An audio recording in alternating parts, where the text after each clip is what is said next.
Olá, eu sou a Betina, estou aqui para convidar você a se inscrever aqui no nosso canal, ativar o sininho das notificações e deixar um super like.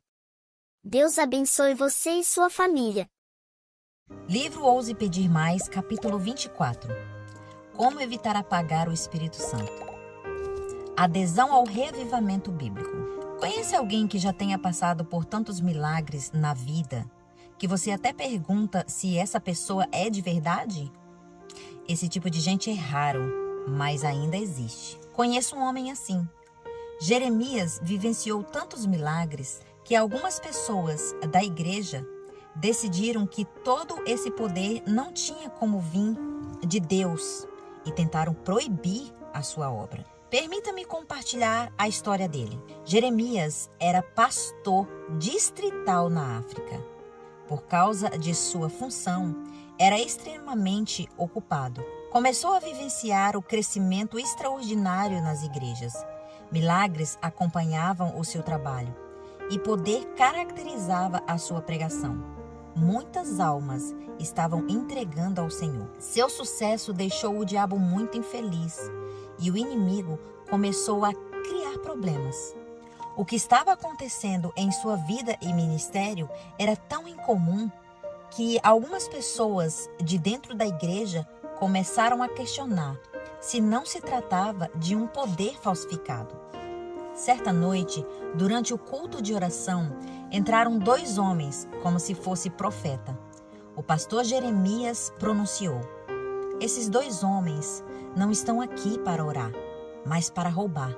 Estão portando armas." A congregação achou estranha aquelas palavras, mas os membros levaram os dois para a delegacia e descobriram que a declaração do pastor Jeremias era verdadeira.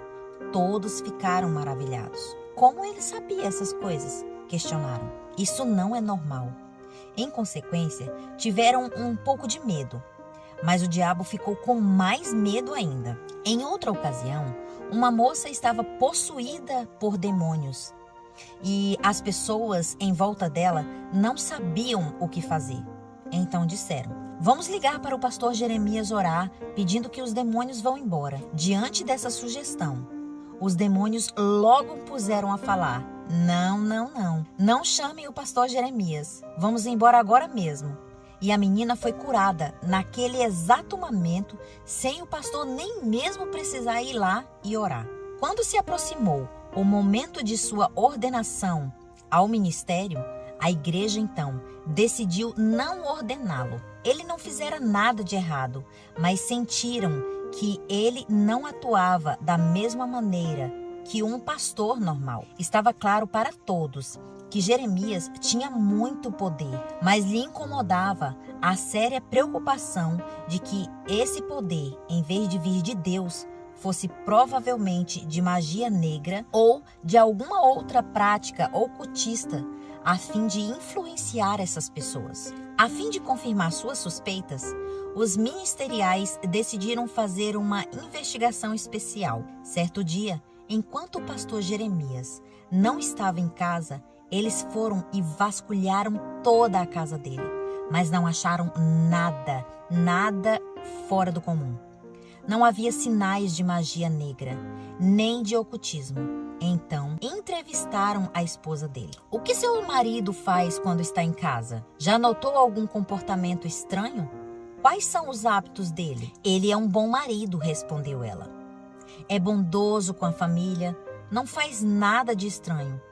Mas há algo que ele faz todos os dias, que provavelmente a maioria das pessoas não façam. Acorda 3 da manhã diariamente para orar e estudar a Bíblia. E 2 vezes por semana me pede para não preparar comida para ele, pois ele jejua e ora." Sem palavras, não tinha mais nada a perguntar. Maravilhados e alegres, maniaram a cabeça e voltaram para casa. Finalmente, se convenceram de que o poder visto na vida do pastor Jeremias de fato provinha de Deus e não de Satanás, e decidiram então ordená-lo ao ministério. Pouco tempo depois da ordenação, ele foi nomeado evangelista de uma das maiores associações de sua região. O Senhor continuou a abençoar seu ministério enquanto o pastor Jeremias falava com ousadia, condenando o pecado e chamando as pessoas ao arrependimento. Muitas almas foram ganhas para o Senhor e, em resultado, os líderes da igreja passaram a respeitar cada vez mais. Então, o promoveram a evangelista da União. Deus abençoou ainda mais em seu trabalho incansável. Em seguida, o chamaram para ser presidente de uma associação. Hoje, ele é o secretário da União e Deus continua a abençoar o seu ministério. Compartilhei essa história porque o testemunho do pastor Jeremias ilustra uma ideia importante. Embora falamos sobre o poder de Deus, não estamos acostumados a vê-lo na vida cotidiana. Por isso, muitas vezes, quando tal poder é presenciado, sentimos a tentação de duvidar e achar que se trata de uma contrafação. Se não tomarmos cuidado ao fazer isso, podemos entristecer o Espírito Santo. Não estou sugerindo que devemos aceitar todos os milagres e acontecimentos sobrenaturais como obra de Deus. Eles precisam ser testados e avaliados com base nas Escrituras. Entretanto, antes de desestimular a obra genuína de Deus e colocar pedras de tropeços desnecessários no caminho de alguém, devemos perguntar: isso está em harmonia com a palavra? Qual é o fruto? Se as pessoas estão sendo ganhas para o Senhor e se afastando genuinamente de seus pecados, o mais provável é que não seja obra do diabo, pois eles não convencem os seres humanos a se arrepender e deixar os pecados. Confusão entre o genuíno e o falso. O reavivamento genuíno sempre inclui reforma genuína. O reavivamento falso pode ser empolgante e levar as pessoas a sentir um calor confortável no interior, mas não há sondagem profunda do coração, reforma profunda, nem afastamento do pecado.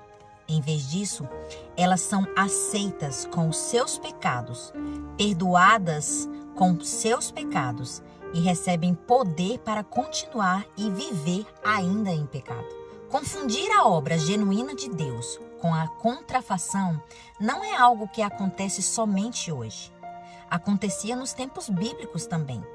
Reflita nos exemplos a seguir. Ana, enquanto chorava em grande entrega, fazendo um voto a Deus ao pedir por um filho, o sacerdote Eli acusou essa meiga mulher de estar bêbada.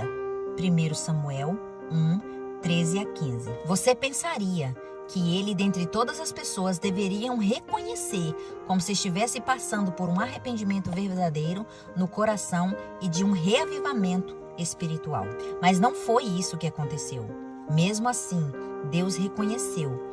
E no ano seguinte, as orações arrependidas e aquebrantadas de Ana foram atendidas.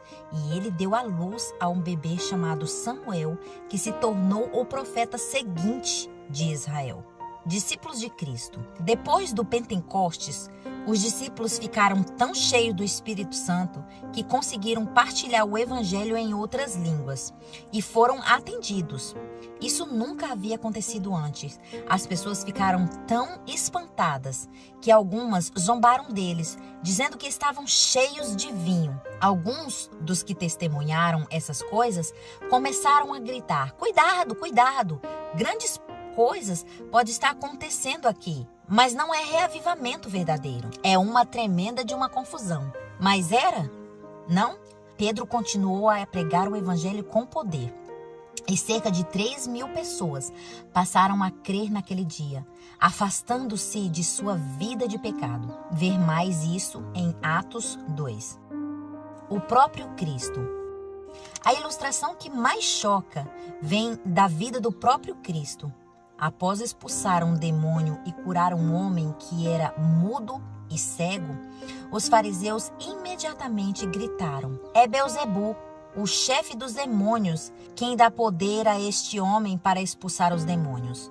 Ver Mateus 12, 22 e 24. Eles viveram a obra viram o reavivamento e a reforma na vida daquele homem. Mas em vez de dar glória a Deus, acusaram Cristo de fazer obras satânicas. Seria possível estarem mais distantes da verdade? Os discípulos espirituais de Israel não reconheceram quem Jesus realmente era quando Cristo veio à Terra.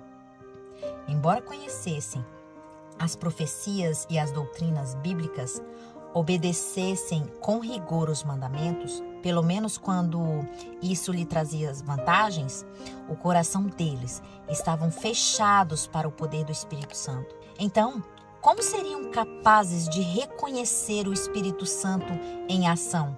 Eram cegos, assim como muitos hoje ainda são. A inspiração nos deixa essa séria advertência. O batismo do Espírito Santo, como no dia de Pentecoste, levará a um reavivamento da verdadeira religião e a operação de muitas obras maravilhosas. Seres celestiais entrarão em nosso meio e homens falarão segundo forem movidos a fazê-lo pelo Espírito Santo de Deus. Operasse, porém, o Senhor sobre homens como fez nos dias de Pentecoste e posteriormente, muitos hoje que professam crer na verdade conheceriam tão pouco da operação do Espírito Santo que haveriam de clamar: acautelai-vos do fanatismo. Diriam dos que estivessem cheios do Espírito Santo: estão cheios de mosto. Atos 2:13. O grande pecado dos que professam ser cristãos é não abrirem o coração para receber o Espírito Santo. Quando almas anseiam por Cristo e buscam se tornar um com Ele, então os que estão satisfeitos com a forma de piedade exclamam: tome cuidado, não vá ao extremo, mas ao passo que devemos ser cuidadosos e não entrar em agitação humana, não devemos nos encontrar entre os que levantam indignações e nutrem dúvidas relativamente à obra do Espírito de Deus.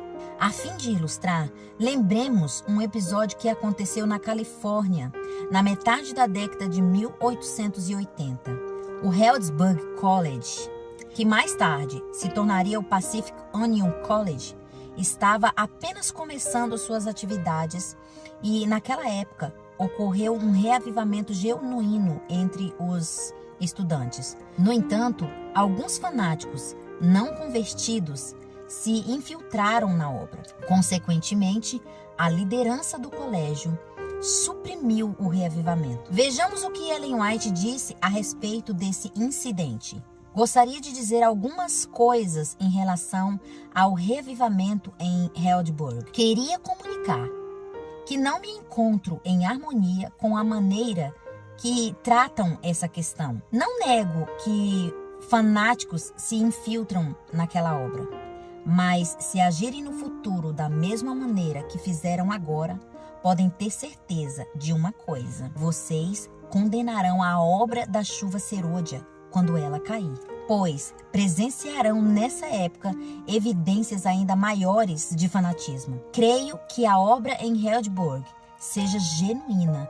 Acredito que o Espírito de Deus se moveu com profundidade. Creio que pessoas não consagradas, nem convertidas, se colocaram à frente por pressão. O inimigo sempre trabalha por meio de quem tem a mente desequilibrada de caráter imperfeito. Não acho que o pastor E.P. Daniels agiu com sabedoria em todas as coisas e seria um novo capítulo na experiência de obreiros se não fossem cometidos erros em alguns aspectos. Deus não lhe apresentou os desafios e a falta de sabedoria em sua própria conduta e administração? Se o pastor Daniels errou em algumas coisas, quem dentre vocês ousa ordenar que ele pare de pregar? Quem dentre de vocês ousa deter a obra, porque o seu julgamento finito nem tudo parece estar de acordo com as suas ideias? Toda vez que penso nesta questão,